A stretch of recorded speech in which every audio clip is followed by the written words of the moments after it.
Selamat malam. Assalamualaikum warahmatullahi wabarakatuh.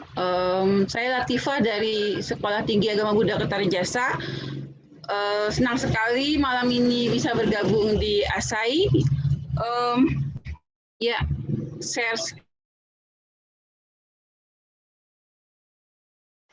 akan memaparkan apa yang sebenarnya sudah menjadi keseharian Bapak dan Ibu sekalian di masa pandemi ini, yaitu pembelajaran studi agama daring begitu ya. Jadi apa dampaknya, apa keuntungan dan peluang dan tantangan yang kita hadapi di masa di masa pandemi ini. Ya, kedua Bu.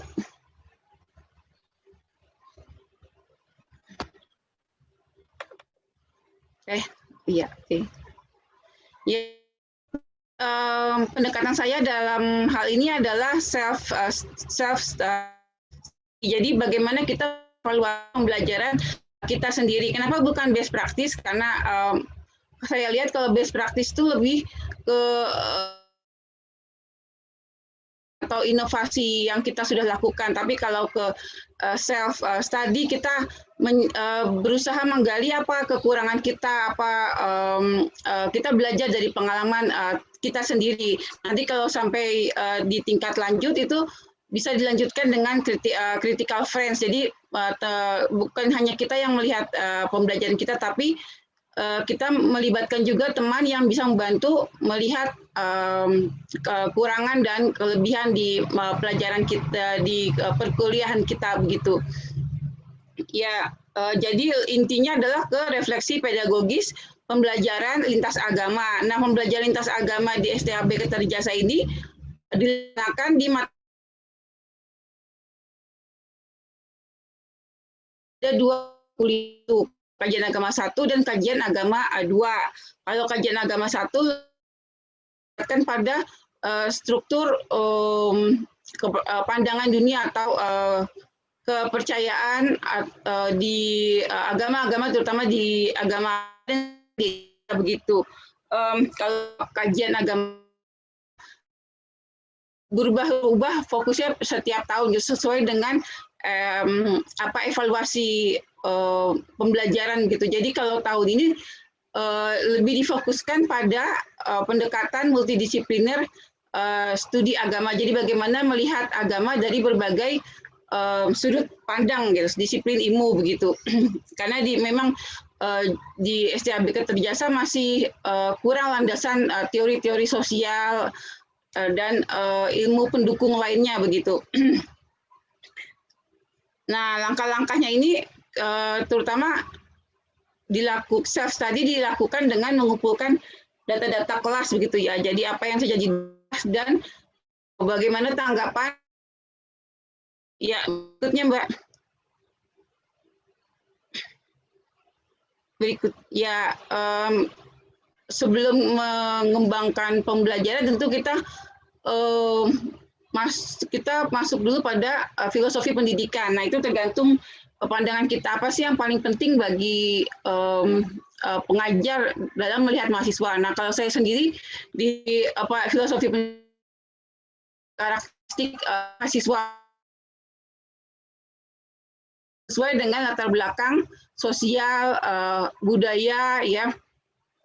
Dan tentu saja di sini ada karakteristik agamanya begitu. Jadi tidak bisa kita ambil pukul rata untuk melakukan pembelajaran pendekatan yang khas ya, sesuai dengan kebutuhan mahasiswa. Selain itu juga model interreligious teaching. Nah, jadi Bapak dan Ibu sekalian mungkin lebih sudah sangat memahami ya apa itu tujuan pembelajaran lintas agama. Jadi kalau di sini yang saya temukan bahwa yang pertama itu ada tujuan pengakuan hak ya, hak dan kewajiban umat beragama dan kepercayaan gitu. Lalu berikutnya berkembang menjadi kesadaran adanya kewajiban moral untuk menghargai identitas keagamaan dan keyakinan yang lain dengan menjalin perilaku yang dialogis dan rasional. Jadi perlu ada dialog atau perjumpaan antara agama yang lain. Konsepnya harus ada perjumpaan itu di ruang kelas supaya saling belajar begitu, saling memahami. Ya, berikutnya Mbak.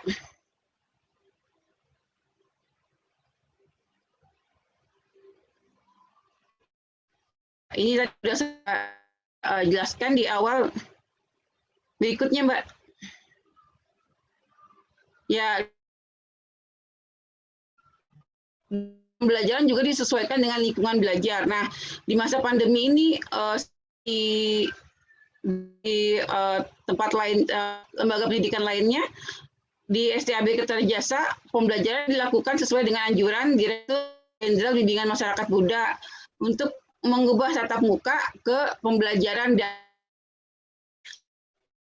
bagaimana kondisinya kalau sebesar mahasiswa yang berstatus sebagai Papajita, baik Samanera maupun Atasilani, tinggal di wihara yang letaknya berdampingan dengan kampus, yang mungkin ada beberapa Bapak dan Ibu di sini yang pernah mengunjungi wihara kami begitu.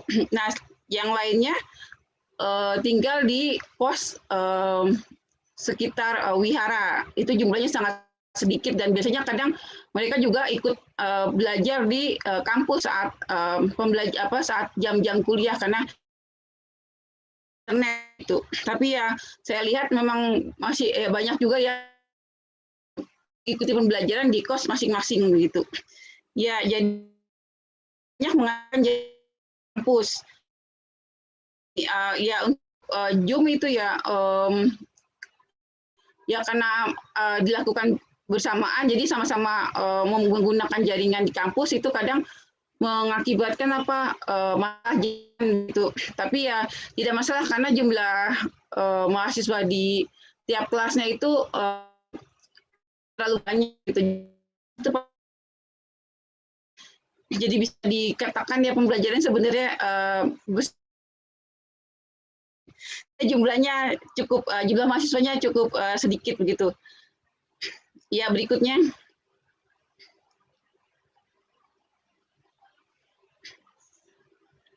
Berikutnya Mbak. Ya, tadi sebelum ini, karena sebelum ini Mbak, jadi, untuk menyesuaikan dengan keadaan itu disusun variatif ya, jadi tidak selalu menggunakan Zoom. Kita juga tetap pakai WA atau Google Classroom atau video begitu. Nah, ya jadi ada sinkronus dan asinkronus. Pertemuan lalu di awal kelas ya, sebelum saya menggunakan Zoom itu ada kita gunakan WA group. Nah, ada hal yang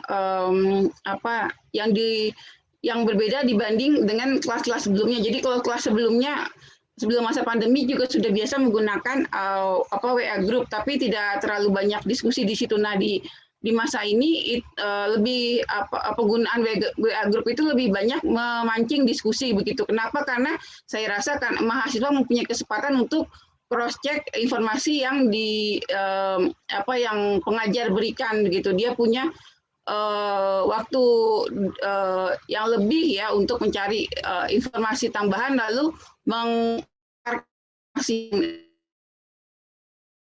Nah, agak di lingkungan yang tidak terbiasa tidak